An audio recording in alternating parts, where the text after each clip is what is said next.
Students, today we are going to discuss about a very interesting topic, that is carbocations. So as this term, its name is suggesting, what are carbocations? Cation ਦਾ मतलब ਹੁੰਦਾ positive charge and carbo here stands for carbon. So carbocations are what? They are the species in which carbon atom carries positive charge. ਉਹ ਵਾਲੇ organic species ਜਿਨ੍ਹਾਂ ਦੇ ਵਿੱਚ carbon ਦੇ ਉੱਪਰ positive charge ਆਵੇ ਉਹਨਾਂ ਨੂੰ ਅਸੀਂ ਕਾਰਬੋਕੈਟਾਇਨਸ ਦਾ ਨਾਮ ਦਿੰਦੇ ਹਾਂ। ਜਿੱਦਾਂ for example CH3 positive, this is methyl carbocation. ਇਹਦੇ ਵਿੱਚ ਕਾਰਬਨ ਦੇ ਹਾਈਡਰੋਜਨ ਦੇ ਨਾਲ 3 ਬੌਂਡਸ ਬਣਿਆ, 3 ਹਾਈਡਰੋਜਨ ਐਟਮਸ ਨਾਲ ਇੱਕ ਬੌਂਡ ਬਣਿਆ, ਔਰ ਕਾਰਬਨ ਦੇ ਉੱਪਰ ਵੀ have positive charge. We can have variety of carbocations, for example CH3 CH2 positive, this is ethyl carbocation। तो ਇਹਨੂੰ ਤੁਸੀਂ ਕਿੱਦਾਂ ਲਿਖੋਗੇ? ਕਾਰਬਨ ਦੇ ਉੱਪਰ 2 hydrogen, 1 methyl and positive charge. तो अगर ਕਾਰਬਨ ਦੇ ਉੱਪਰ ਪੋਜ਼ੀਟਿਵ ਚਾਰਜ ਆ ਰਿਹਾ ਸਾਡੇ ਕੋਲ ਕਿਸੇ ਵੀ ਆਰਗੈਨਿਕ ਸਪੀਸ਼ੀਜ਼ ਆਰਗੈਨਿਕ ਕੰਪਾਊਂਡ ਦੇ ਵਿੱਚ, ਤਾਂ ਉਹਨੂੰ ਅਸੀਂ ਉਸ ਕੈਟਾਇਨ ਨੂੰ ਅਸੀਂ ਕਾਰਬੋਕੈਟਾਇਨ ਜਾਂ ਉਸ ਸਪੀਸ਼ੀਜ਼ ਨੂੰ ਅਸੀਂ ਕਾਰਬੋਕੈਟਾਇਨ ਦਾ ਨਾਮ ਦਿੰਦੇ ਹਾਂ। ਠੀਕ ਹੈ। ਇਸ ਤੋਂ ਬਾਅਦ ਬੇਟਾ ਸਾਡੇ ਕੋਲ ਆ ਜਾਂਦਾ ਆ ਟਾਈਪਸ ਆਫ ਕਾਰਬੋਕੈਟਾਇਨਸ। ਤੋ ਬੇਸਿਕਲੀ ਕਾਰਬੋਕੈਟਾਇਨਸ ਨੂੰ ਅਸੀਂ 3 ਕੈਟੇਗਰੀਜ਼ ਦੇ ਵਿੱਚ ਡਿਵਾਈਡ ਕਰਦੇ ਹਾਂ। ਕਿਹੜੀਆਂ 3 categories? Primary carbocation, secondary carbocation and tertiary ਕਾਰਬੋਕੈਟਾਇਨ।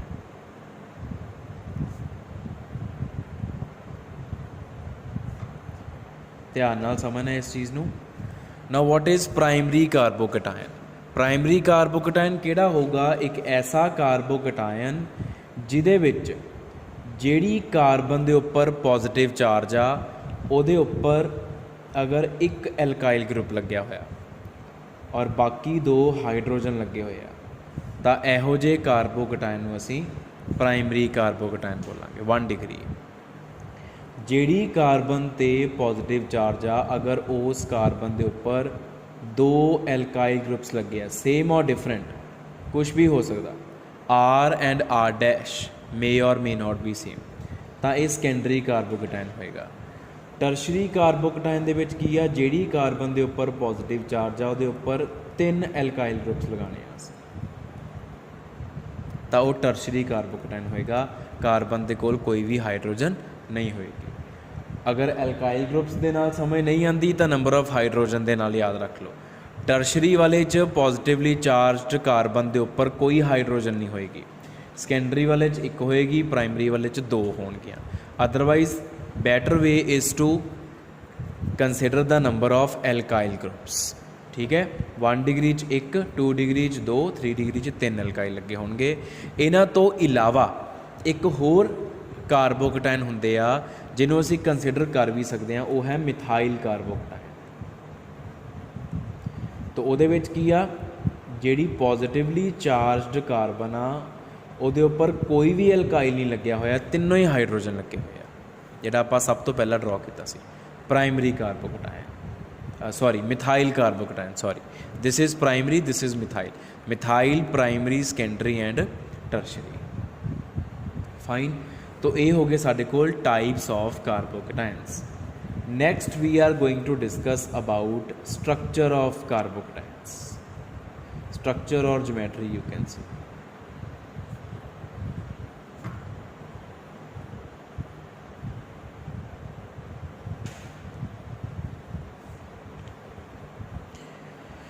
तो तुसी चारों तरह के कार्बोकैटाइन्स देख चुके हो and you have seen, you have observe that carbon ਦੇ 3 ਸਿਗਮਾ ਬੌਂਡਸ ਬਣੇ। ਜਿਹੜਾ ਮਰਜੀ ਕਾਰਬੋਕੈਟਾਇਨ ਤੁਸੀਂ ਕੰਸੀਡਰ ਕਰ ਲਓ, ਕਾਰਬਨ ਦੇ 3 ਸਿਗਮਾ ਬੌਂਡਸ ਬਣੇ ਆ।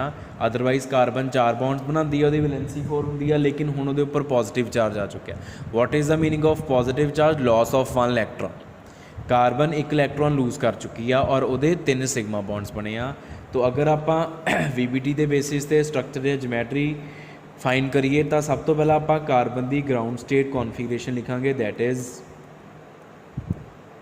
2s2 2p2। ठीक है, this is ground state.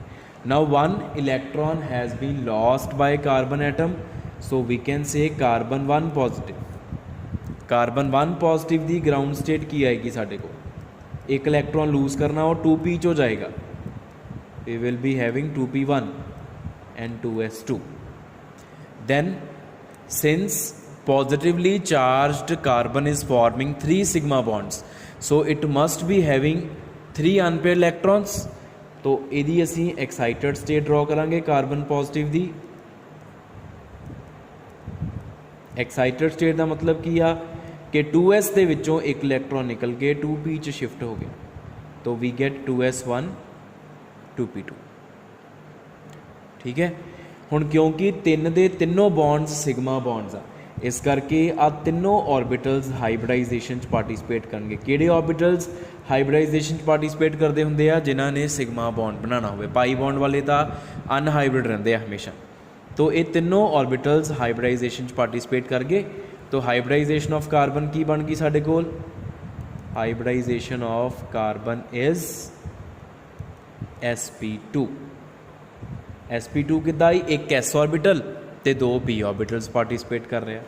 तो therefore geometry around carbon is trigonal planar. sp2 ਦੇ ਕੋਰਸਪੋਂਡਿੰਗਲੀ ਜਿਓਮੈਟਰੀ ਇਜ਼ ਟ੍ਰਾਈਗਨਲ ਪਲੇਨਰ, मतलब ਜਿਹੜੇ ਤਿੰਨ ਬੌਂਡਸ ਆ ਨਾ ਕਾਰਬਨ ਦੇ ਅਰਾਊਂਡ ਉਹ ਪਲੇਨਰ ਜਿਓਮੈਟਰੀ ਆਕਿਊਪਾਈ ਕਰਨਗੇ। They will be planar, all of them will lie in same plain. तो ਇਹਨੂੰ ਆਪਾਂ ਇੱਦਾਂ ਸ਼ੋ ਕਰ ਸਕਦੇ ਹਾਂ। ਹੁਣ ਦੇਖੋ ਕਾਰਬਨ ਦੇ 3 ऑर्बिटल्स ਹਾਈਬ੍ਰਿਡਾਈਜ਼ ਕਰ ਗਏ। ਹਾਈਬ੍ਰਿਡਾਈਜੇਸ਼ਨ ਤੋਂ ਬਾਅਦ ਤਿੰਨਾਂ ਦੀ ਜਿਓਮੈਟਰੀ ਹੋ ਗਈ ਪਲੇਨਰ, ਟ੍ਰਾਈਗਨਲ ਪਲੇਨਰ, ਤੇ ਇੱਕ ऑर्बिटल ਅਨਹਾਈਬ੍ਰਿਡਾਈਜ਼ਡ ਪਿਆ ਹੋਇਆ। तो we will draw like carbon. ठीक है जी, आओ दा एक बॉन्ड हो गया, आओ दा दूसरा सिग्मा बॉन्ड, आओ दा तीसरा सिग्मा बॉन्ड। आ 3 sigma bond they are lying in one plane इस तरीके दे नाल। और आ हो गया उदा अनहाइब्रिडाइज्ड p ऑर्बिटल, और कार्बन के उपर आ पॉजिटिव चार्ज। तो this is what, this is unhybrid p orbital which is empty। तो this is empty unhybridized या unhybrid p orbital। ठीक है, आ 2 lobes इक्को ऑर्बिटल दी हैं, अलग अलग ऑर्बिटल ना समझ लियो इन्हां नूं। these 2 lobes are of one unhybridized p orbital जेड़ा कि empty, उस कोई इलेक्ट्रॉन नहीं है। तो this is the structure of carbocations. All the carbocations they have same structure, केड़ी? Trigonal planar with one empty unhybridised p orbital. ठीक है बेटा। Then next we are going to move towards stability of carbocations.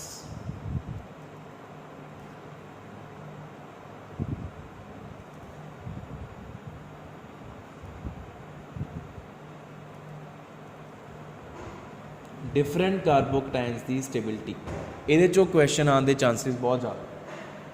This is very important topic, stability of different carbocations. तो ये under आप different carbocations consider करके तो फिर उन्होंने स्टेबिलिटी आप कंपेयर करते हैं। जिदा सब तो पहला आप बेटा कंपैरिजन करते हैं, कंपैरिजन ऑफ स्टेबिलिटी ऑफ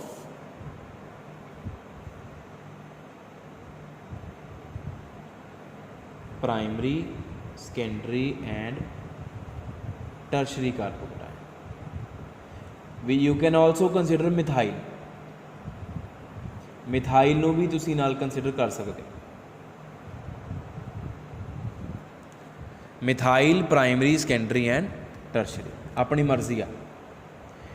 तो बेटा इन्हां दी स्टेबिलिटी नूं कंपेयर असी 2 तरीके नाल कर सकते हैं। We have 2 factors, we have 2 phenomena which can describe and compare the stability of primary, secondary, tertiary carbocations including methyl also। तो ਇਹਦੇ ਵਿੱਚ ਆਪਾਂ ਸਭ ਤੋਂ ਪਹਿਲਾਂ ਬੇਟਾ ਪੜ੍ਹਨਾ ਹੈ ਇੰਡਕਟਿਵ ਇਫੈਕਟ। ਇੰਡਕਟਿਵ ਇਫੈਕਟ ਕੀ ਹੁੰਦਾ?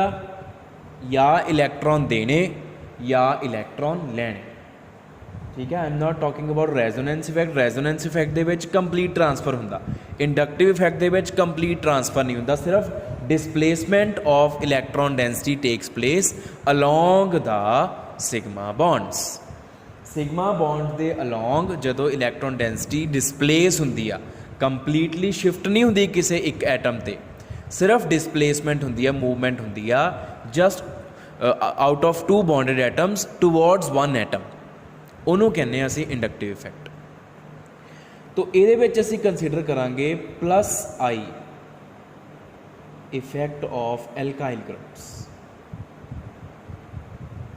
Plus I effect of alkyl groups का मतलब है electron releasing effect of alkyl groups. तो देखो बेटा आप हुण सारे तरह के पहला कार्बोकटाइन्स ड्रॉ कर लांगे। This is methyl, this is primary, this is secondary and this is tertiary. ठीक है, ਹੁਣ ਜਿਹੜਾ आर ग्रुप आ, R is alkyl group, it is electron releasing group. R ਨੂੰ ਤੁਸੀਂ ਜਿੱਥੇ ਵੀ ਲਗਾਓਗੇ ਉਹ ਹਮੇਸ਼ਾ ਇਲੈਕਟ੍ਰੋਨ ਦੇਣੇ ਸ਼ੁਰੂ ਕਰ ਦਿੰਦਾ। ਹੁਣ ਧਿਆਨ ਦੇਣਾ ਤੁਸੀਂ, ਇੱਕ ਸਾਡੇ ਕੋਲ ਫਿਨੋਮੀਨਾ ਹੁੰਦਾ ਜਿਹੜਾ ਤੁਸੀਂ ਯਾਦ ਰੱਖਣਾ ਵਾ। ਉਹ ਫਿਨੋਮੀਨਾ ਕੀ ਆ ਤੁਸੀਂ ਨੋਟ ਕਰ ਸਕਦੇ ਹੋ, ਡਿਸਪਰਸਲ ऑफ चार्ज।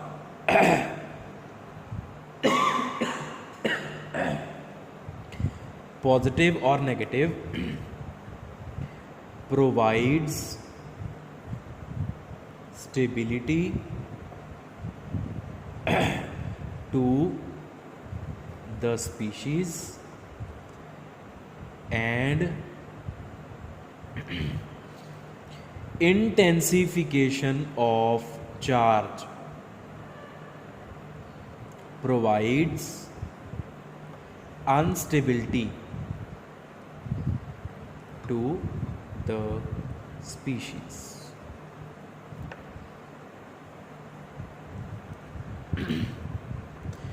मान लो कोई स्पीशीज़ आ पॉजिटिवली चार्जड आ कि नैगेटिवली चार्जड आ, वो बाद की गल आ। अगर चार्ज एक जगह ते इकट्ठा होना शुरू हो जाए उन्होंने बोलते हैं इंटेंसीफिकेशन ऑफ चार्ज। वो चार्ज पॉजिटिव भी हो सकता, वो चार्ज नैगेटिव भी हो सकता। अगर चार्ज एक जगह ते इकट्ठा होना शुरू हो जाए तो हमेशा वो जिहड़ा आयन हुंदा स्पीशीज़ हुंदी वो अनस्टेबल हो जाती है। तो जे चार्ज फैलना शुरू हो जाए, एक जगह तो उठ के होर जगहों ते भी जाना शुरू हो जाए, वंडना शुरू हो जाए, चार्ज डिस्पर्स हो जाए, तो ਉਹਦੇ ਨਾਲ फिर स्पीशीज़ स्टेबल हो जाती है। ਹੁਣ ਇੱਥੇ ਗੱਲ ਕਰਦੇ ਆਪਾਂ ਕਾਰਬੋਕਟਾਇਨਸ ਦੀ। ਜਿਹੜਾ ਹੈਗਾ ਆਰ ਗਰੁੱਪ, ਕਿਉਂਕਿ ਉਹ ਇਲੈਕਟ੍ਰੋਨ ਰਿਲੀਜ਼ਿੰਗ ਆ, ਇਲੈਕਟ੍ਰੋਨ ਰਿਲੀਜ਼ਿੰਗ ਹੋਣ ਦੇ ਕਰਕੇ ਉਹਨੇ ਕਾਰਬਨ ਨੂੰ ਇਲੈਕਟ੍ਰੋਨ ਡੈਂਸਿਟੀ ਪ੍ਰੋਵਾਈਡ ਕਰਤੀ।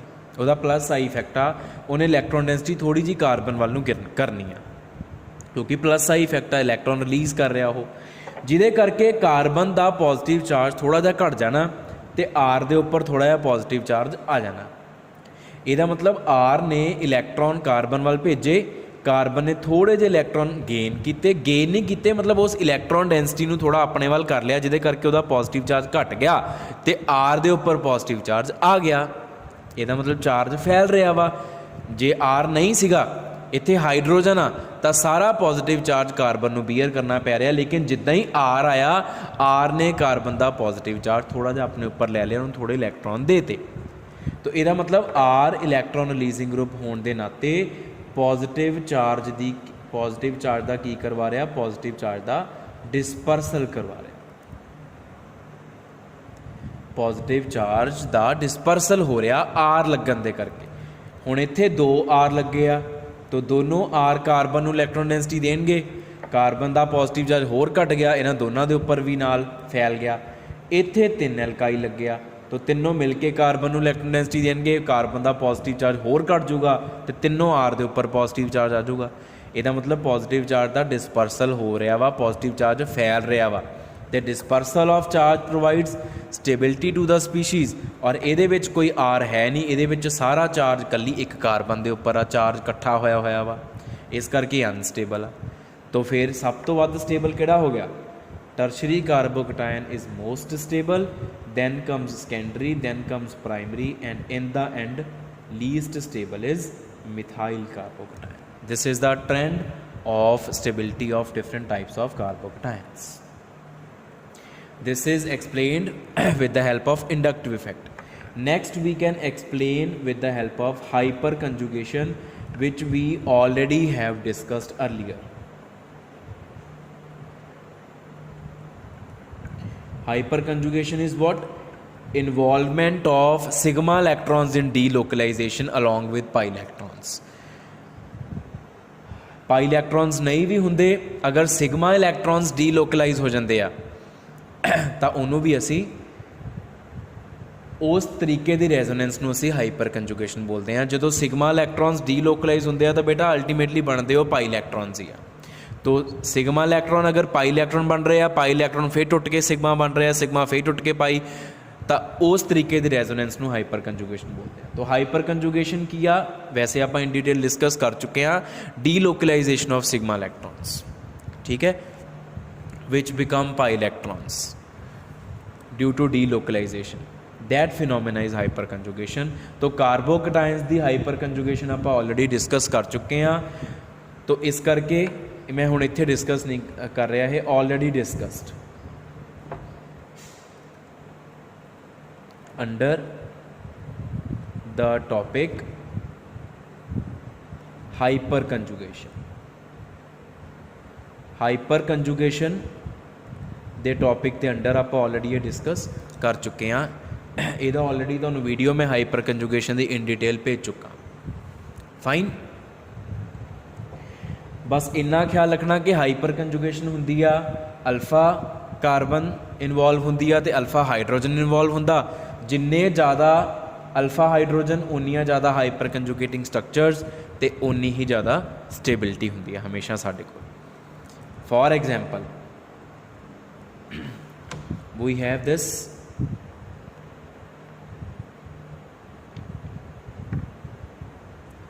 Methyl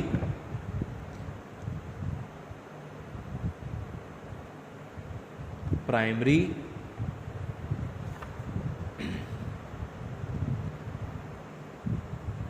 secondary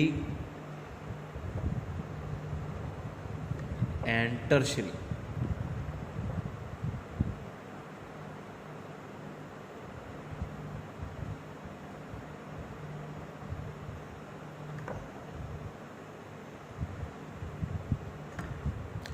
methyl primary secondary and tertiary ਜਿਹੜੇ ਆਪਾਂ ਇੱਥੇ आर लिखे हुए हैं ना, आर की जगह पर आप मिथाइल ग्रुप्स लगाते, CH3 लगाते सारे पासे। नो यू कैन सी ਇਹਦੇ ਵਿੱਚ ਜਿਹੜੀ ਪੋਜ਼ਿਟਿਵਲੀ ਚਾਰਜਡ ਕਾਰਬਨ ਆ ਉਹ ਤਾਂ ਸਾਡਾ ਫੰਕਸ਼ਨ ਗਰੁੱਪ ਹੀ ਹੋ ਗਿਆ ਨਾ, ਉਹਦੇ ਅੱਗੇ ਹੋਰ ਕੋਈ ਕਾਰਬਨ ਹੀ ਹੈ ਨਹੀਂ, ਨੋ ਅਲਫਾ ਹਾਈਡਰੋਜਨ, ਇਹਦੇ ਕੋਲ ਕੋਈ ਅਲਫਾ ਹਾਈਡਰੋਜਨ ਹੀ ਹੈ ਨਹੀਂਗਾ। ਇਹਦੇ ਵਿੱਚ ਆ ਹੋ ਗਈ ਸਾਡੀ ਪੋਜ਼ਿਟਿਵਲੀ ਚਾਰਜ ਕਾਰਬਨ ਔਰ ਇਹਦੇ ਨਾਲ ਆ ਕਾਰਬਨ ਲੱਗੀ ਆ, ਇਹ ਅਲਫਾ ਕਾਰਬਨ ਆ ਤਿੰਨੋਂ alpha hydrogen, so it is having 3 alpha hydrogens। ਇਹਦੇ 'ਚ alpha carbon alpha alpha alpha alpha alpha and alpha, this is having 6 alpha hydrogens and this will be having 9 alpha hydrogens। Now more is the number of alpha hydrogens in the carbocation, more will be the number of hyperconjugating structures and more will be the stability। तो hyperconjugation भी की कह रही है कि tertiary most stable, then secondary, then primary and in the end methyl carbocation। तो trend is same as explained by hyperconjugation।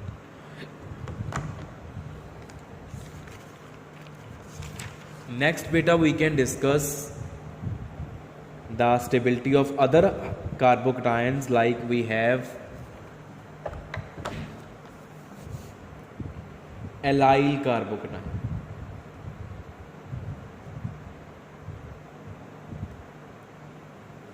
Allyl carbocation, first of all we must be knowing what is the meaning of allyl। allyl carbon ਕਿਹੜੀ ਹੁੰਦੀ ਆ? ਮੰਨ ਲਓ ਕਿ ਤੁਹਾਡੇ ਕੋਲ दो कार्बनस के विचकार डबल बॉन्ड बनया होया, ठीक है जी। आ मेरे को एक स्पीशीज़ है, आई हैव दिस स्पीशीज़, ਜਿਹੜੀਆਂ ਡਬਲੀ ਬੌਂਡਡ ਕਾਰਬਨਸ ਹੁੰਦੀਆਂ ਉਹ ਕਾਰਬਨਸ ਨੂੰ ਅਸੀਂ ਬੋਲਦੇ ਹਾਂ ਵਿਨਾਈਲ ਕਾਰਬਨਸ। ਦਿਸ ਕਾਰਬਨ ਦੇ ਆਰ ਵਿਨਾਈਲ ਕਾਰਬਨਸ। ਤੇ ਵਿਨਾਈਲ ਤੋਂ next carbon is always called allyl carbon. तो it must be kept in your minds, these two are vinyl carbons, this is allyl carbon। allyl carbocation का मतलब है allyl कार्बन के ऊपर positive charge. allyl carbocation is very stable carbocation, ये बहुत stable species है। Why it is stable species? Because of resonance. ये resonance phenomena exist कर रहा। रेजोनेंस एक्सप्लेन करेगी ये स्टेबिलिटी नू। How resonance takes place?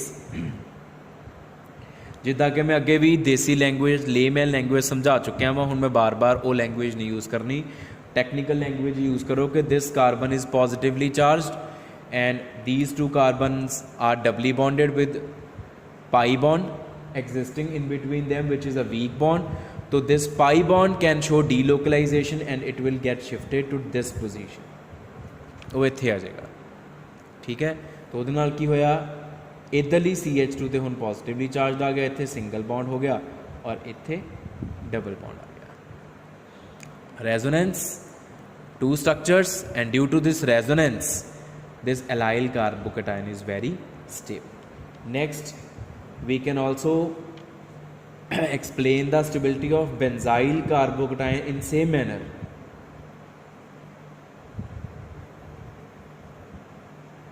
What is benzyl कार्बोकटाइन?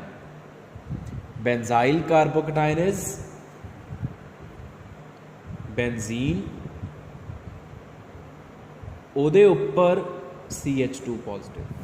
Benzyl carbocation is not benzene की किसी एक कार्बन ते पॉजिटिव चार्ज, वो फिनाइल कार्बोकटाइन होंदा। Benzyl this group is benzyl group, जिहड़ा आ ग्रुप है ना बेंजीन के उपर CH2 वाला, ये बेंजाइल ग्रुप होंदा जो एज अ सबस्टिट्यूएंट आवे, तो ये उपर पॉजिटिव चार्ज आ। This is also stable because of resonance. Resonance will start in same manner. This carbon is positively charge. To overcome its electron deficiency, this pi bond will break and electron density will shift here, and this carbon now will acquire positive charge, this ortho carbon here will become double bond and positive charge of CH2 will vanish because this carbon has now gained electron density which has come from this pi bond। इत्थे आ गया positive charge. Now resonance will start इस तरीके दे नाल। हुण आ pi bond back position ते shift हो गया, इस कार्बन की इलैक्ट्रॉन डेफिशिएंसी नूं पूरा करन लई, आ वाली इलैक्ट्रॉन डेफिशिएंसी नूं पूरा करन लई ये बॉन्ड पिछे शिफ्ट हो गया।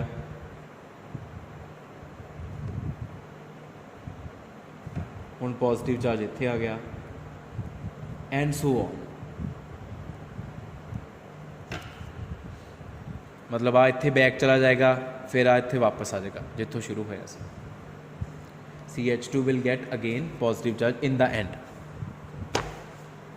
यू कैन सी हियर आ रेजोनेटिंग स्ट्रक्चर्स आ सारियां बेंजाइल कार्बोकटाइन्स दी। ठीक है, तो because of existence of this resonance benzyl carbocation is very very stable species.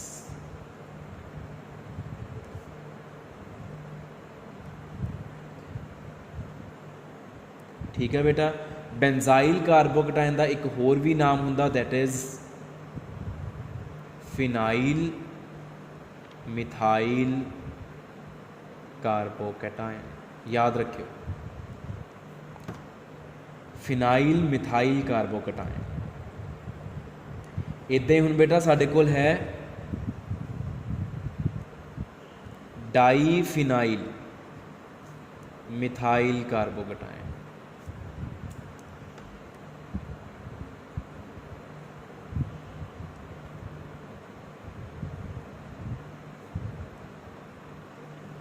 Diphenyl methyl कार्बोकटाइन। What is methyl कार्बोकटाइन? CH3 positive, उस CH3 पॉजिटिव दियाँ दो हाइड्रोजन कट के दो फिनाइल रिंग्स लगा दो, दो बेंजीन रिंग्स लगा दो, वो बन जू डाईफिनाइल मिथाइल कार्बोकटाइन। सी पॉजिटिव ਉਹਦੇ ਨਾਲ H लग्या, वैसे CH3 पॉजिटिव होगा तो फिनाइल, तो दो आप हाइड्रोजन कढ़ चुके हैं और दो फिनाइल रिंग्स लगा दो ये उपर।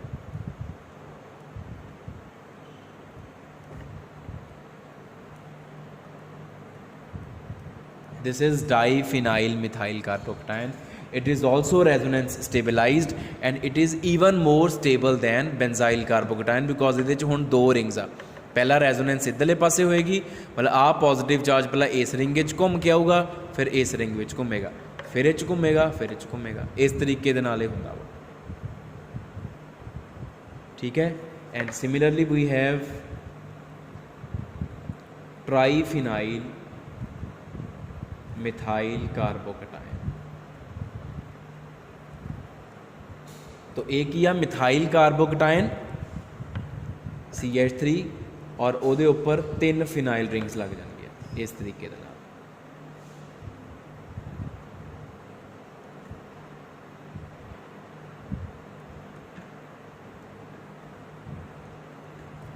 और ਇਹਦੇ ਵਿੱਚ रेजोनेंस सब तो ज़्यादा एग्जिस्ट करती है।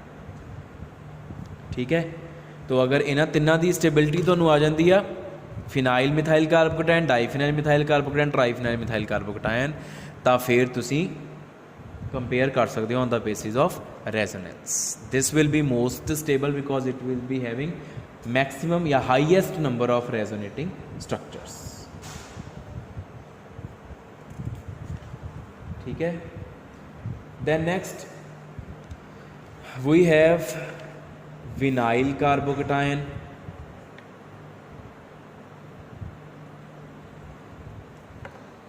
या इनू 5th कह लो, इनू 6th कह लो, इनू 7th कह लो।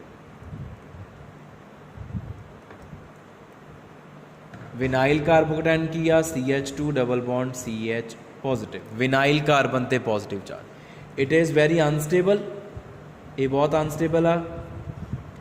हुणे अनस्टेबल क्यों आ, ये पिछे रीजन बेटा ध्यान नाल समझो कि जिहड़ी ये कार्बन आ, दिस कार्बन, क्योंकि इहदा एक पाई बॉन्ड बने, एक सिग्मा एक पाई, हाइड्रोजन नाल भी sigma. This carbon is sp2 hybridized, तो sp2 हाइब्रिडाइज्ड कार्बन जिहड़ियां हुंदियां वा ਉਹ ਉਹਨਾਂ ਦੀ ਇਲੈਕਟ੍ਰੋਨੈਗੇਟਿਵਿਟੀ ਕੰਪੈरेटिवली ज़्यादा ਹੁੰਦੀ ਆ as compare to normal sp3 hybridised carbons. तो क्योंकि इस कार्बन की इलैक्ट्रोनैगेटिविटी थोड़ी ज़्यादा आ, तो इस करके ये उपर पॉजिटिव चार्ज बहुत ही अनस्टेबल आ। जिहड़े इलैक्ट्रोनैगेटिव एटम्स होंदे आ उन्हां दे उपर पॉजिटिव चार्ज अगर आ जाए तो उहदे नाल की हुंदा वा, उन्हां नूं अनस्टेबिलिटी मिलती है। ठीक है। तो because of comparatively high electronegativity of this sp2 hybridised carbon, positive charge upon it is very unstable. That's why this is unstable. Moreover, it lacks existence of resonance in it. ਇਹਦੇ ਚ resonance भी exist नहीं कर सकती। इदां ही साडे कोल phenyl कार्बोकटाइन,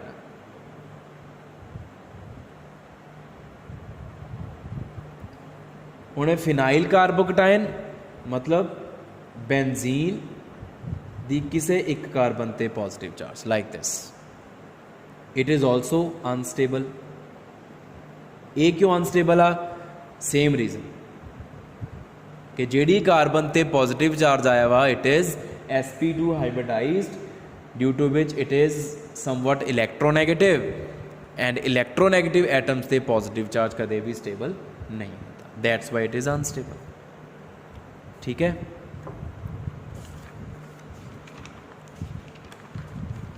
तो next आप डिस्कस कर सकते हैं ये अंडर कार्बोकटाइन्स के under last effect of substituents upon stability of, if you talk particularly about benzyl कार्बोकटाइन।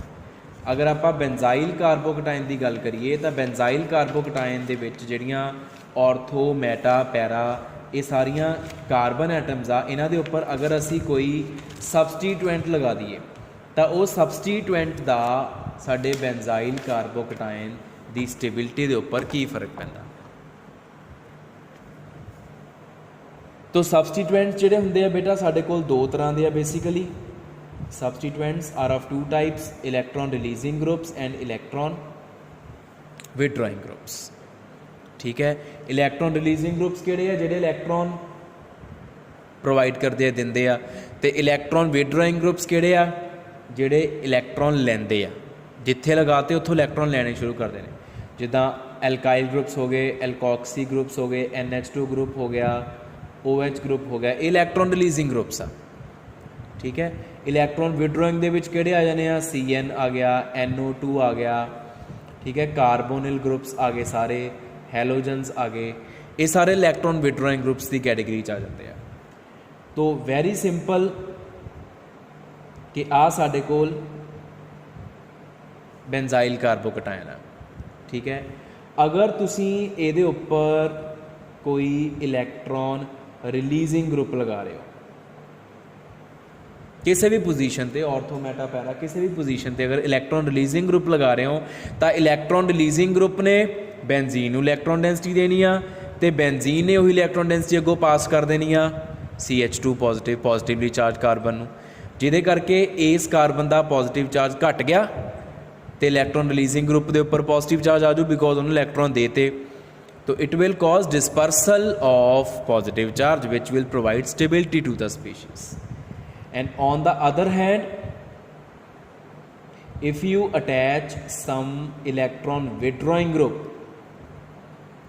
the electron withdrawing group will take up electron density from benzene, which in turn takes up electron density from positively charged carbon, जिहदे करके positively charged carbon के उपर होर positive charge आ गया, क्योंकि withdrawing group ने benzene तो electron खिंचे, benzene ने पॉजिटिवली चार्ज कार्बन तो होर खिंच ले, जिहदे करके पॉजिटिवली चार्ज कार्बन के उपर होर पॉजिटिव चार्ज आ गया, चार्ज इकट्ठा हो गया, जिहदे करके स्पीशीज़ अनस्टेबल हो जाएगी। तो एक साडे कोल सिंपल बेंजाइल कार्बोकटायन तो हैगा ही हैगा। तो फिर स्टेबिलिटी अगर आप इन्हां तिन्नां दी कंपेयर कर दिए तो this will be most stable, this will be less stable and this will be least stable. तो electron releasing groups provide stability to benzyl carbocations and in general carbocations, and electron withdrawing groups provide unstability to carbocations, not only to benzyl carbocations. तो general rule असी की बनाया कि electron releasing groups provide stability to carbocations by dispersing the positive charge, and electron withdrawing groups provide unstability to carbocations। ठीक है, तो this is all about carbocations, their definition, their types, their structure and their stabilities।